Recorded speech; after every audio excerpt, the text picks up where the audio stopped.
My father leaned back in his chair, wine glass dangling loosely from his fingers, and laughed. "Relax," he said loudly, just enough for the room to hear. "She's just a woman in a low-ranking uniform." The hall erupted in polite laughter, the kind that pretends not to wound but always does. I didn't flinch, I didn't speak, I simply watched. Because 10 minutes later the bride would take the microphone, look straight at me, and calmly say something that would freeze every smile in that room. "Good evening, Major General Whitman, Division Commander." And in that moment my father's world would crack. Fan 1, the laugh. The steering wheel felt cool beneath my palms as I drove through the long manicured avenues of Ashburn, Virginia. Late autumn had settled in, painting the trees in muted golds and deep reds, the kind of beauty that looked deliberate, curated. Every lawn trimmed just right, every mailbox polished, every house standing like a quiet declaration of success. This was my father's world. I hadn't lived here in nearly 20 years, but my body remembered the turns. Muscle memory guided me past the country club, the stone church on the corner, the gated entrance to the neighborhood where I grew up. Places frozen in time, even as I had moved through deserts, war rooms, and airfields half a world away. The wedding invitation sat on the passenger seat, thick cream cardstock embossed with gold lettering. My younger brother's name, his fiancée's name. My father's pride practically radiated from the paper. "Family celebration," it read. I parked and sat there for a moment, engine off, listening to the ticking sound of cooling metal. Silence had become an old friend over the years. Silence didn't judge. Silence didn't laugh. I stepped out of the car wearing a simple dark blue service dress uniform. Nothing ceremonial, no medals displayed, just clean lines, pressed fabric, and rank pins that most civilians never noticed or understood. Inside the venue, crystal chandeliers cast warm light across polished marble floors. The air smelled like roses and expensive cologne.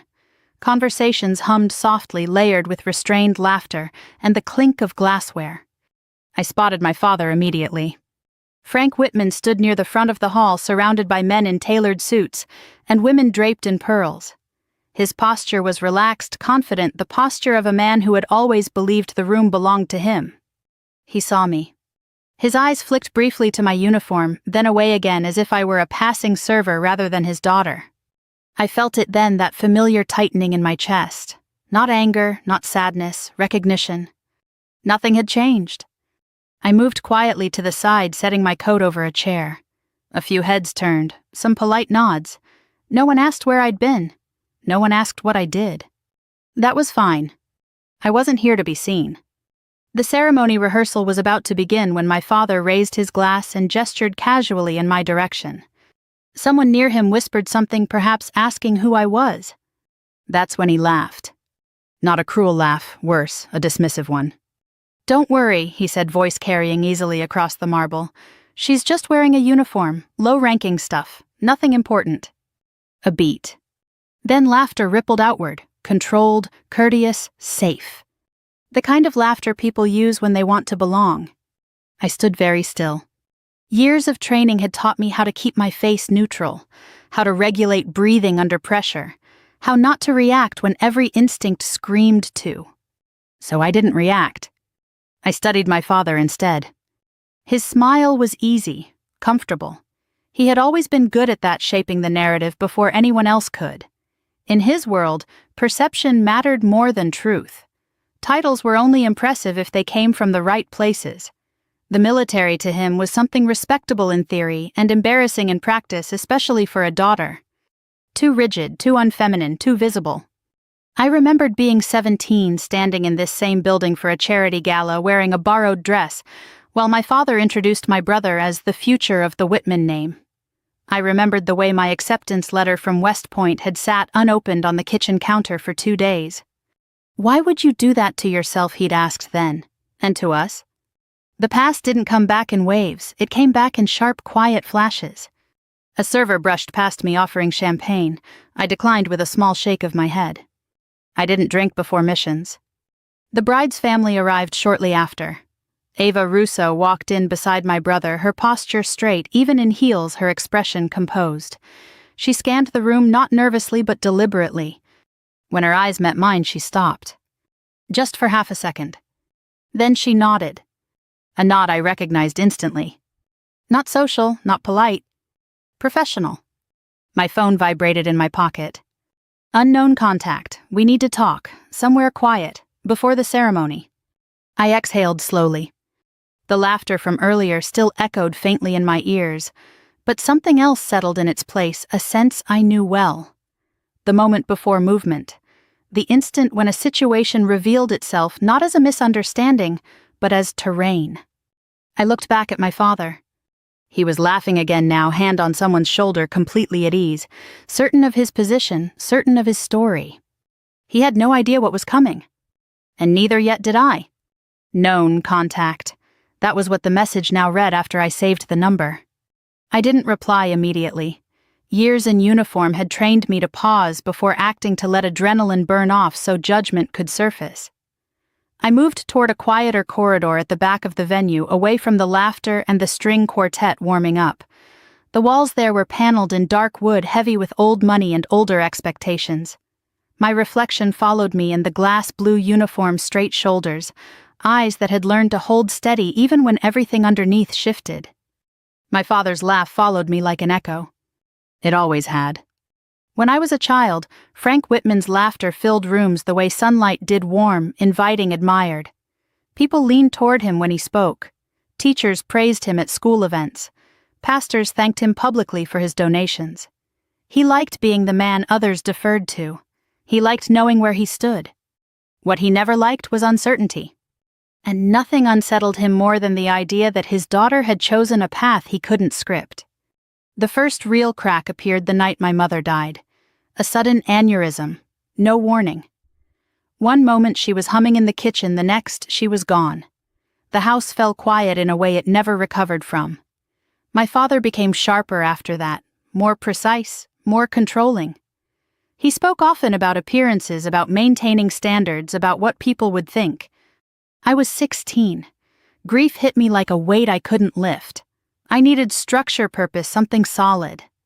When a visiting ROTC officer spoke at my school describing leadership as service rather than status, something inside me aligned. I came home that day and told my father I wanted to apply to West Point. He didn't yell. He didn't argue. He looked at me the way one might look at a cracked heirloom. "That's not for girls like you," he said calmly, "and it's certainly not for this family." From that moment on, the line between us hardened. He supported my brother's every interest, art camps, internships, architecture programs overseas. When my brother won a regional design award, my father threw a party, caterers, toasts, a string quartet in the backyard. When my West Point acceptance letter arrived, my father slid it back across the table. "If you go," he said, "don't expect us to celebrate." I went anyway. The corridor ended at a small alcove overlooking the gardens. I leaned against the railing and finally typed back. "Where?" The reply came instantly. "Service entrance, 5 minutes." 5 minutes later, Ava Russo stood in front of me, her expression composed but intent. Out of her wedding attire, she looked younger, almost unguarded, but her stance gave her away. Weight, balanced, eyes alert. She moved like someone who had learned that danger didn't always announce itself. "Thank you for coming," she said quietly. "For what I asked." For not reacting, she replied, "Most people would have." I considered that. Most people don't get trained out of it. She nodded once. That's what I thought. We walked together toward the side entrance. Outside, the evening air was crisp, carrying the faint scent of leaves and distant traffic. The noise from the hall softened behind us, replaced by a calm that felt temporary. "I need you to understand something," Ava said, turning to face me fully. "I didn't know who you were when I first met your family. Not really. Just that you were minimized." A familiar word. But then I started hearing things. She continued. Comments. Stories that didn't quite add up. Your father telling people you were unstable, that you had trouble following authority, that you were obsessed with rank. My jaw tightened. He's been saying that for years. "I checked," she said simply. "Checked." "I'm an officer," Ava replied. "When something feels off, we verify." She reached into her clutch and pulled out her phone, scrolling briefly before handing it to me. On the screen was a photograph, a younger version of her face streaked with dirt, eyes fierce and focused. Around her stood soldiers I recognized. A valley I recognized. Kandahar. I was there, she said softly. You pulled us out. The world narrowed. I remembered that day, the dust, the radio crackling, the sound of rounds hitting metal. I remembered issuing orders without hesitation, trusting my people to execute. I remembered not looking back. I didn't know your name then, Ava continued, but I never forgot your voice, or the way you stayed calm when everything else fell apart. I handed the phone back. So when your father started pushing a narrative, she said, I knew it wasn't about concern. It was about control. A slow realization settled in my chest. What is he planning? I asked. Ava hesitated. A speech, after the ceremony, framed as a tribute to family. But the draft I saw... She shook her head. It paints you as a cautionary tale, a warning. The fault line beneath my feet shifted. I didn't come here to fight him, I said quietly. I know, Ava replied. That's why you need to be ready. Ready. The word carried weight. She stepped closer. There's someone else you should meet. She helped me understand what your father is doing and how to stop it without becoming him. I met her gaze. Who?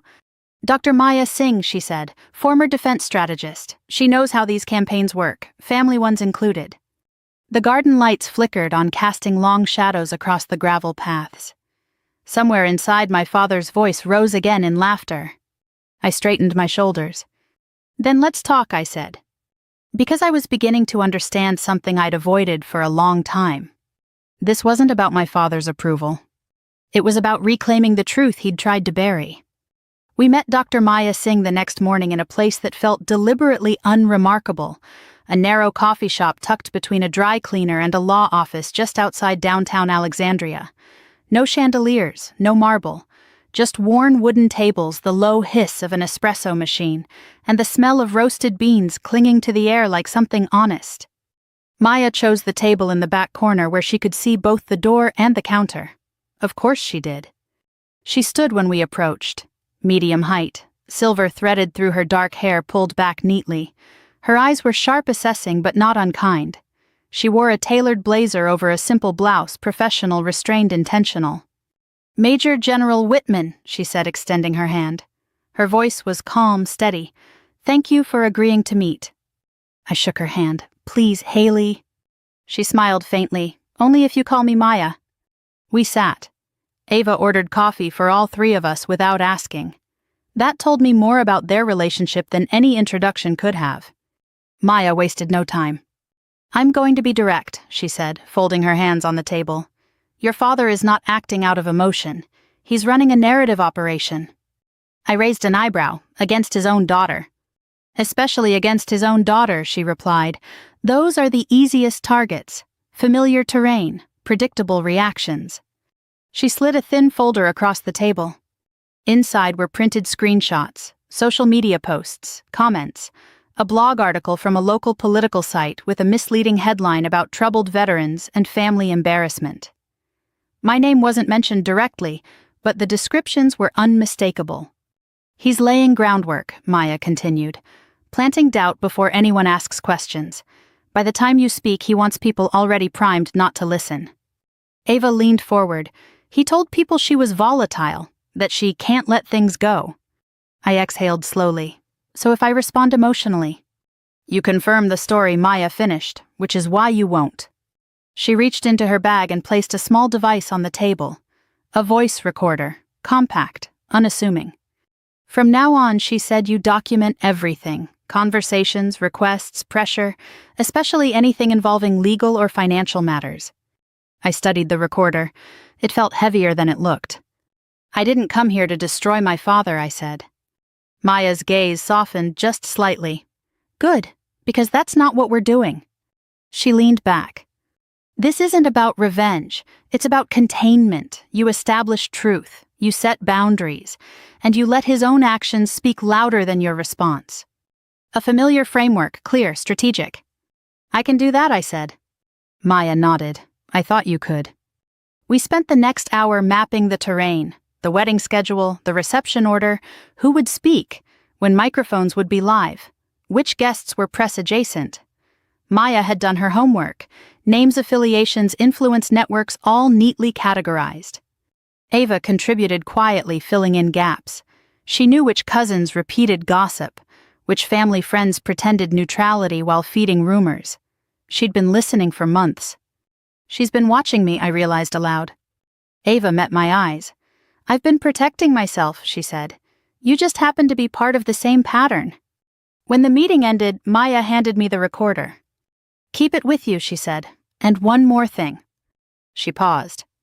Your father will try to isolate you. He'll frame it as concern or reconciliation. He may ask you to sign something. I nodded. He already has. Maya's expression hardened. Then the next move is coming sooner than we thought. That evening my phone rang. My father's name filled the screen. I didn't answer immediately. I turned the recorder on. Then I picked up. Haley, he said, voice warm, almost gentle. I was hoping we could have dinner, just the two of us. Clear the air before tomorrow. I pictured him as I'd left him, laughing easily, confident in his control of the room. Of course, I said evenly, I'd like that. He named a restaurant, expensive, public, strategic. As I ended the call, Ava looked at me with quiet concern. You don't have to go, she said. Yes, I replied, I do. Because this wasn't just about the wedding anymore. It was about understanding the full shape of the fault line running through my family and deciding where I stood when it finally broke. The restaurant my father chose sat on a hill overlooking the river, the kind of place that prided itself on quiet exclusivity. Valets in pressed jackets, low lighting, tables spaced just far enough apart to ensure privacy without sacrificing spectacle. It was a room designed for conversations that wanted witnesses without consequences. I arrived 10 minutes early. The maitre d' led me to a table already set for two. My father's name was known here. I could tell by the way the staff smiled, respectful, practiced, deferential. I sat with my back straight, hands folded loosely in my lap, the recorder tucked discreetly into the inner pocket of my uniform jacket. I didn't order a drink. He arrived precisely on time. Frank Whitman still wore authority well. Gray hair at the temples, tailored blazer, confident stride. When he saw me, his expression softened into something that might have passed for affection if I hadn't known him better. There you are, he said warmly, leaning in to kiss my cheek. You look, well. It was a calculated pause, an assessment. Thank you, I replied. So do you. We sat, menus were placed, water poured. For a few minutes we danced around neutral topics, the weather, traffic, the view. He asked about my flight, not my work. I answered politely, briefly.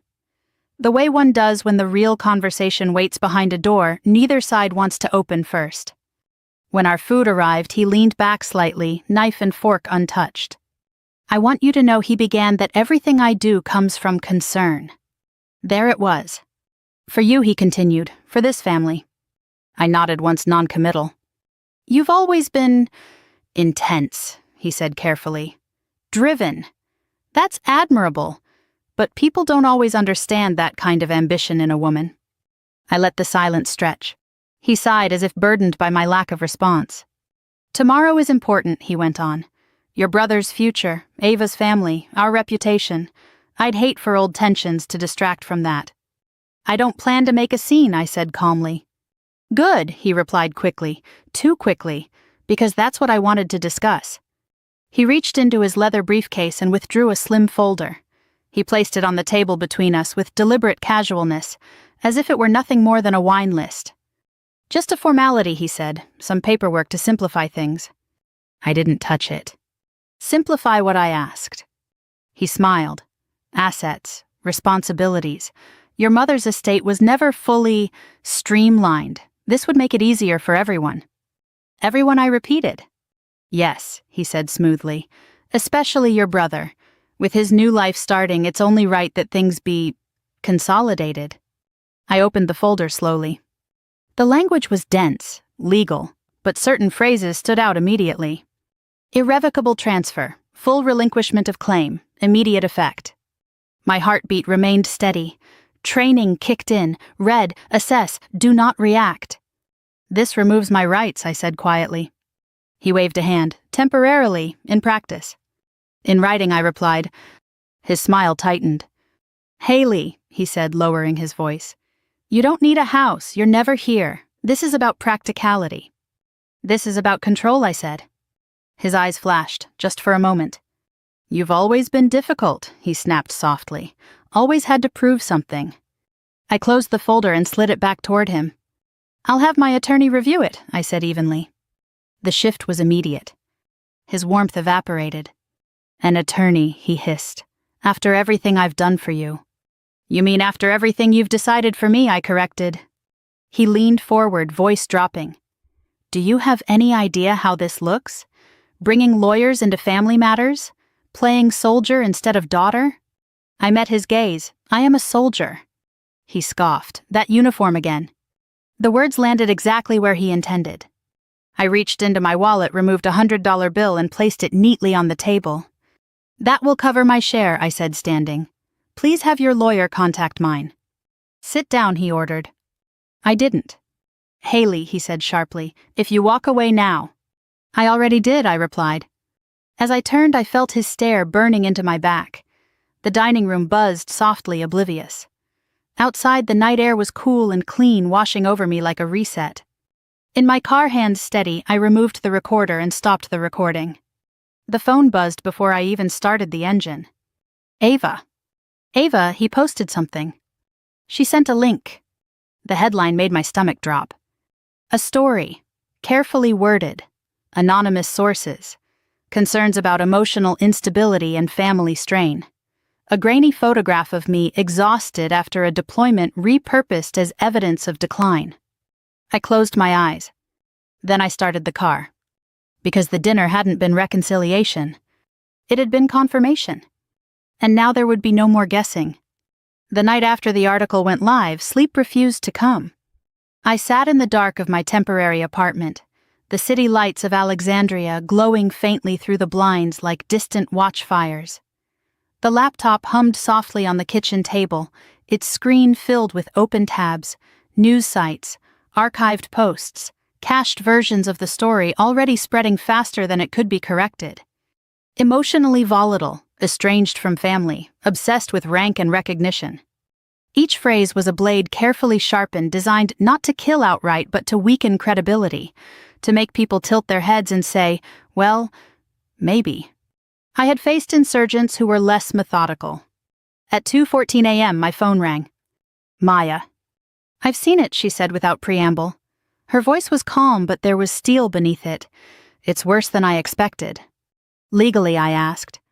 Morally, she replied.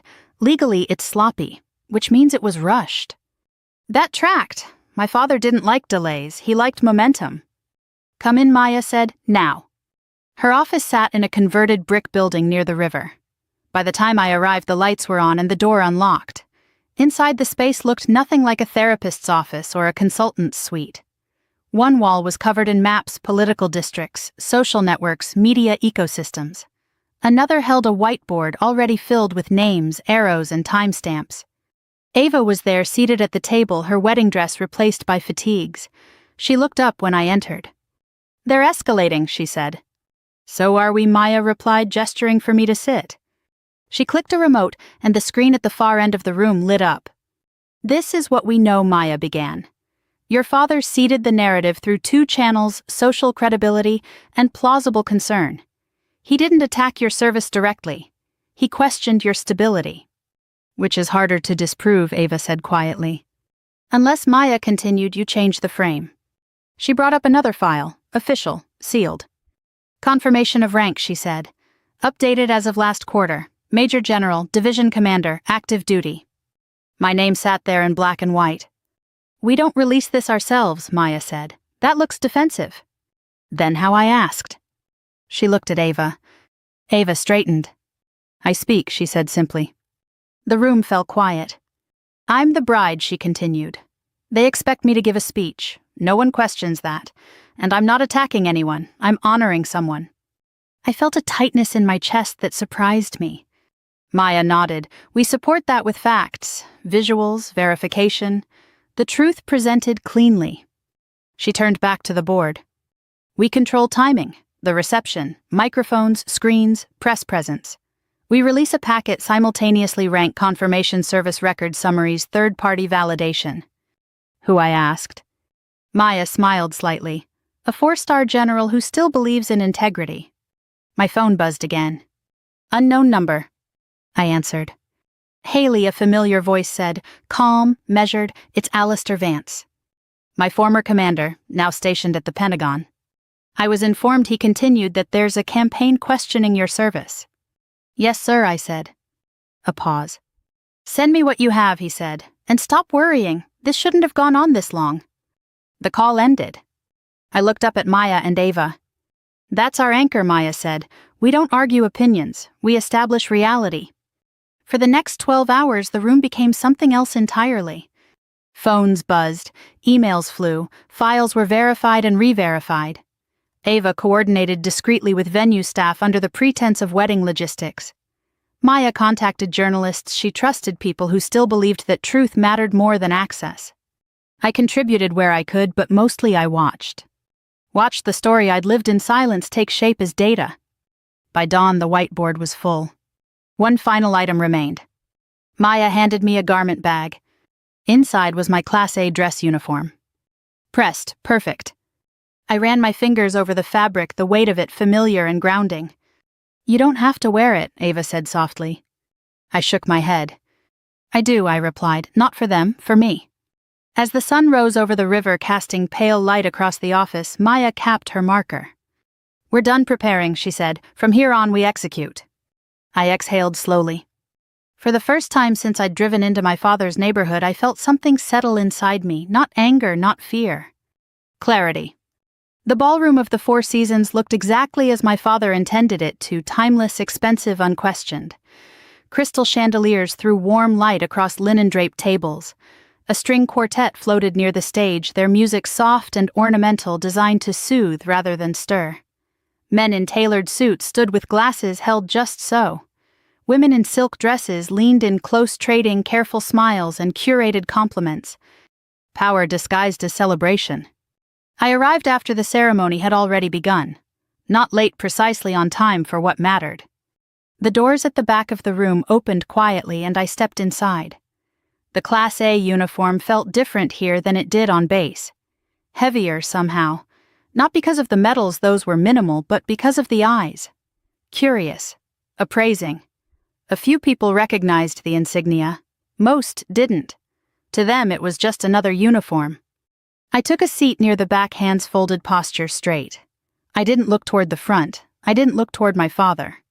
I didn't need to. I could feel him. Frank Whitman sat in the front row exactly where he believed he belonged. Patriarch, benefactor, the man who made things happen. He leaned toward the man beside him and said something under his breath. Then he laughed. Loud enough. She always does this, he said, gesturing vaguely in my direction. Dramatic entrances, don't worry, just a woman in a low-ranking uniform. The ripple of laughter spread again, wider this time. Easier. People relaxed into it. They wanted permission not to take me seriously. I remained still. The ceremony concluded. Applause rose, polite and expected. The officiant stepped aside. The MC announced the reception program, toasts, gratitude, family remarks.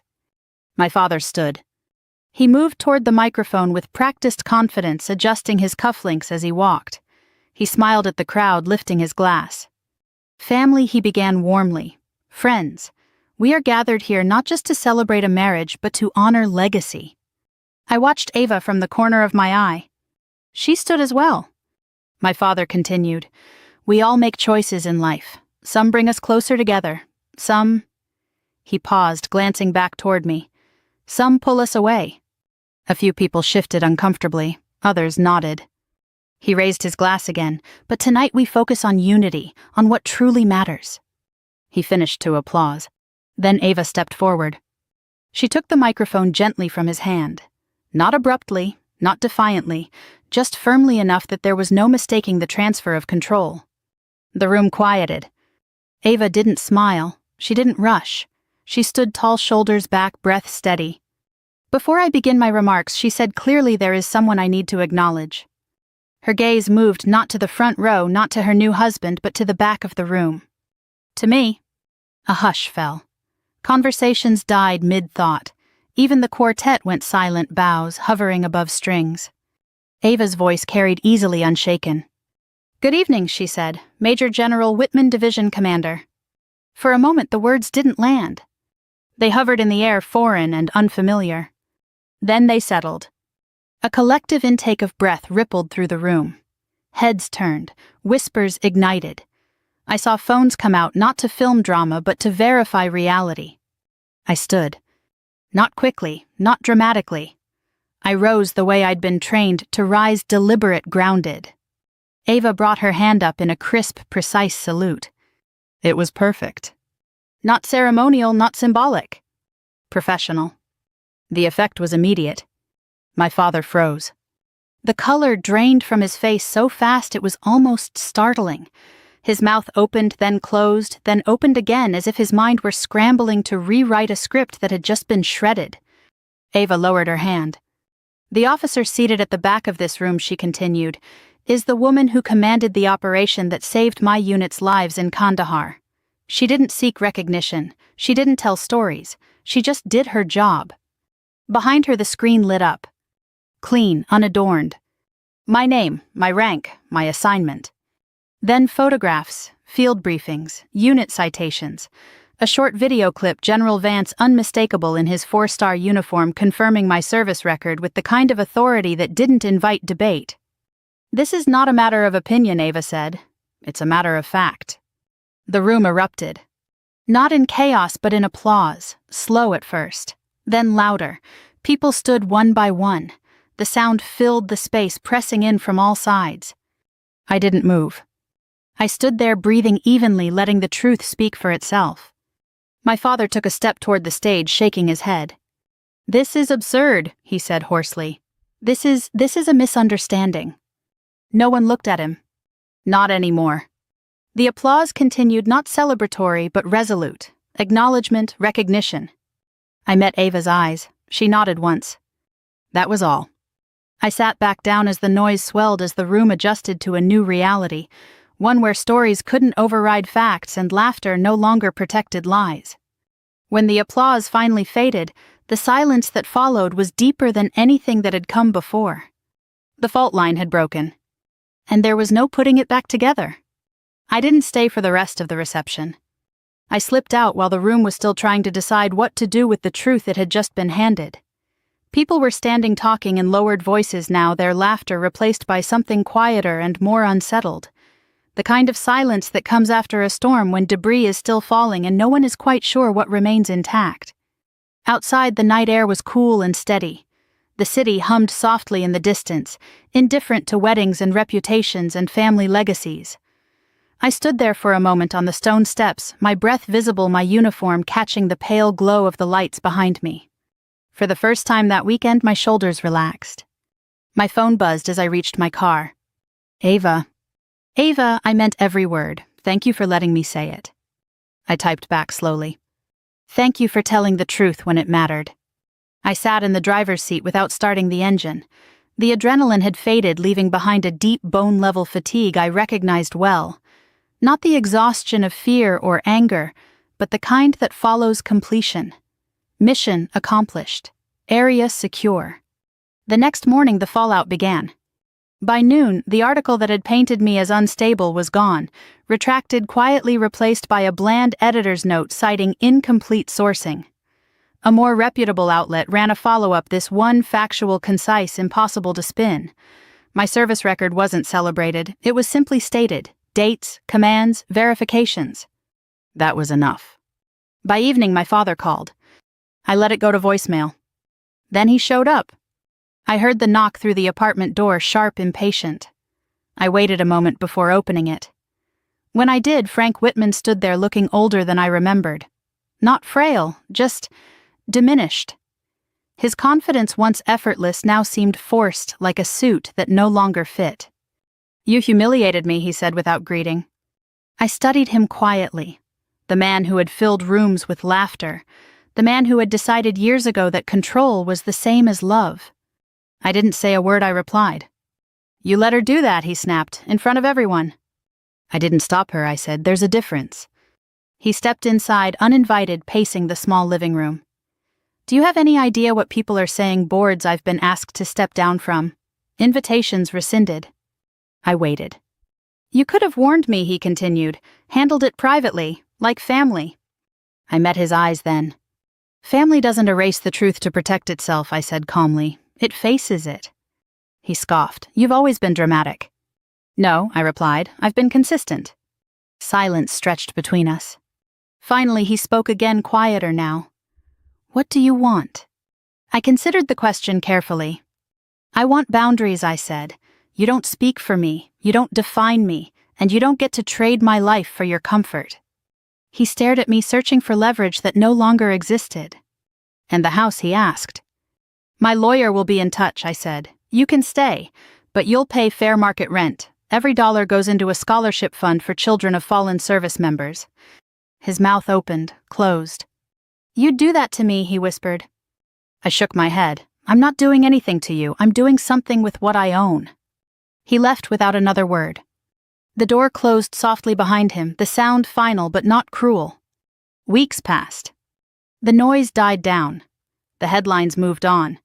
Ava and my brother postponed the wedding indefinitely. She and I stayed in touch, two soldiers who understood that loyalty wasn't inherited, it was earned. One evening, an email arrived from a foundation I'd quietly supported for years. Attached was a short video. A young woman appeared on the screen, standing in a dorm room, nervous but smiling. Hello, she said. My name is Sarah. My father was killed in Iraq when I was 12. I was told this message might reach the person who made my scholarship possible. I just wanted to say thank you. Because of you, I'm here. She swallowed hard. You believed in me when no one else could. The video ended. I sat there for a long time, the room quiet around me, tears running freely down my face. Not from pain. From peace.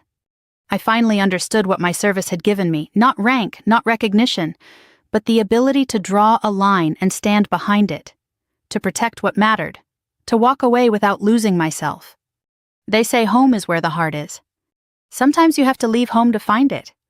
If this story stirred something in you, if you've ever felt unseen or dismissed or forced to choose between truth and belonging, I'd like to hear from you. Share your thoughts in the comments. Tell me where you're listening from. We tell these stories for those who've carried their battles quietly. If you want to keep walking this road with us, subscribe. There are more stories waiting. Stories of strength, of reckoning, and of finding your way back to yourself. Let's continue the journey together.